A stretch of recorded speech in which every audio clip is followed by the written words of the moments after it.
कोपरगाव विधानसभा मतदारसंघाचे राजकारण मोठ्या नाट्यमय वळणावर पोहोचले आहे। गेले 10 वर्ष भाजपचे संघटन आणि पक्षवाढीसाठी कोल्हे घराण्याचे योगदान राहिले आहे। सध्याच्या राजकीय परिस्थितीत महायुती निर्माण झाली व त्यात अजितदादा पवार यांनी एंट्री घेऊन अनेक मतदारसंघात समीकरण बदलले आहे। तोच पेच कोपरगाव मतदारसंघात निर्माण झाला आहे। हा पेच सोडवण्यासाठी उपमुख्यमंत्री देवेंद्र फडणवीस यांनी स्नेहलता कोल्हे यांच्याशी चर्चा केली। त्यानंतर थेट केंद्रीय मंत्री आणि भाजपा महाराष्ट्र प्रभारी भूपेंद्र यादव यांनी देखील हा पेच सोडवण्यासाठी कोल्हे यांच्याशी चर्चा केली आहे। थेट आता दिल्लीतून सूत्र हलवून कोल्हे पक्षातून जाता कामा नये, कारण विवेक कोल्हे यांच्यासारख्या युवा धाडसी चेहरा महत्वाचा आहे अशी भूमिका समोर आली आहे। आजवर कोल्हे कुटुंबाचा राजकीय प्रवास पाहता तो नेहमी निष्ठेचा आलेख वाढवणारा राहिला आहे। गत निवडणुकीत भाजपाच्या उमेदवार माजी आमदार स्नेहलता कोल्हे यांचा अवघ्या 450 मतांनी 2019 ला पराभव झाला होता। मात्र कोल्हे सक्रिय राहिले व पक्षाचा विस्तार करण्यात आपले योगदान सुरू ठेवले। काही कालावधीपूर्वी झालेल्या राजकीय समीकरणात सध्या अजितदादा गटाचे आशुतोष काळे हे आमदार आहेत। या जागेवर आता 2024 ला काय घडणार याकडे सर्वांचे नजर आहे। मात्र खरी चर्चा सुरू आहे ती विवेक कोल्हे या नावाची। आपल्या धाडसी शैलीने महाराष्ट्र ओळख निर्माण केलेले विवेक कोल्हे हे एक आश्वासक युवा चेहरा म्हणून आपली छाप टाकण्यात यशस्वी झाले आहेत। कमी वयात सहकार, कृषी, पाणी, राजकारण, समाजकारण, शिक्षण, औद्योगिक क्षेत्र अशा विविध पातळीवर अफाट अभ्यासाने दृष्टिक्षेप पारख त्यांनी करून दिली आहे।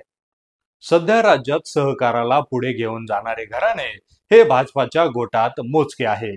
कोल्हे, पाटील, विखे अशी निवडक मंडळी या क्षेत्रात आहेत। त्यातील हर्षवर्धन पाटील यांनी अलीकडेच पक्षाची साथ सोडली आहे। त्यामुळे निर्माण झालेले पोकळी विवेक कोल्हे आपल्या अभ्यासू शैलीने भरून काढू शकतात हे भाजपाने हेरले आहे। कोल्हे घराणे हे कोपरगाव पुरते मर्यादित नसून माजी मंत्री स्वर्गीय शंकरराव कोल्हे यांचा दबदबा राज्याच्या राजकारणात होता। VSI, NSE यासारख्या अनेक सहकारी संस्थांचे जाळे उभे करून व रयत सारखी संस्था विस्तार करून राज्याच्या प्रगतीला दिशा देण्यात त्यांचे मोठे योगदान राहिले आहे। यासह संजीवनी उद्योग समूह यांच्या संलग्न संस्था यांचे भरीव कार्य आहे। स्वर्गीय शंकरराव कोल्हे यांनी जपलेल्या कार्यकर्त्यांचा गोतावळा विवेक कोल्हे यांनी नवचेतना देऊन सक्रिय केला। राजकीय घराण्याचा वारसा म्हणून शांत न राहता थेट जनतेत जाऊन अनेकांच्या मनात भैया नावाने आपली वेगळी ओळख विवेक कोल्हे यांनी निर्माण केली आहे। ज्येष्ठांपासून ते युवकांपर्यंत सर्वांना विवेक भैया माणूस कामाचा आणि मित्र हक्काचा बनले आहेत। सामाजिक कार्यातून सुरू केलेला सेवा हाच धर्माची पावती त्यांना राजकीय वाटचालीत देखील मिळाली आहे। आजोबांनी जपलेली संस्थेतील एक म्हणजे गणेश कारखाने मिरवणूक लक्षवेधी करून विवेक कोल्हे हे नाव राज्याच्या राजकारणात एक धाडसी युवा नेता म्हणून प्रकर्षाने समोर आली आहे। संघर्ष आणि जिद्द मुशीत घेऊन पेटलेला हा निखारा शिक्षक मतदारसंघात आपली धग सर्वांना सिद्ध करून दाखवणारा ठरला। अपक्ष रिंगणात राहून अवघ्या 25 दिवसात दुसऱ्या क्रमांकाची मते घेऊन युती आघाडीच्या उमेदवारांना चक्रावून सोडले। अवघ्या उत्तर निवडणुकीत कौशल्याने महाविकास आघाडीच्या उमेदवारापेक्षा जास्त मताधिक्य घेऊन 5 जिल्ह्यात यंत्रणा उभारून विवेक यांचे निवडणूक कौशल्याची दखल सर्वांना घ्यावी लागली। एकटा युवक अनेकांच्या संघर्षात एकटा लढून ठामपणे उभा राहिलाय।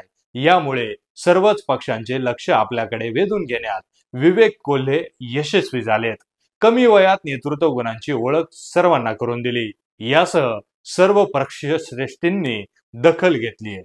कोल्हे म्हणजे केवळ कोपरगाव नाही तर सभोवती असणारे वैजापूर, येवला, सिन्नर, निफाड, राहता, श्रीरामपूर इकडेही कोल्हे यांचा स्वतंत्र मानणारा वर्ग आहे। त्यामुळे सर्वच पक्षात शेजारील तालुक्यात इच्छुक उमेदवारांनी आपापल्या नेत्यांना कोल्हे आमच्या विजयाचे गणित जुळवू शकतात असा सांगावा धाडल्याने विवेक यांना अधिक महत्व अधोरेखित झाले आहे.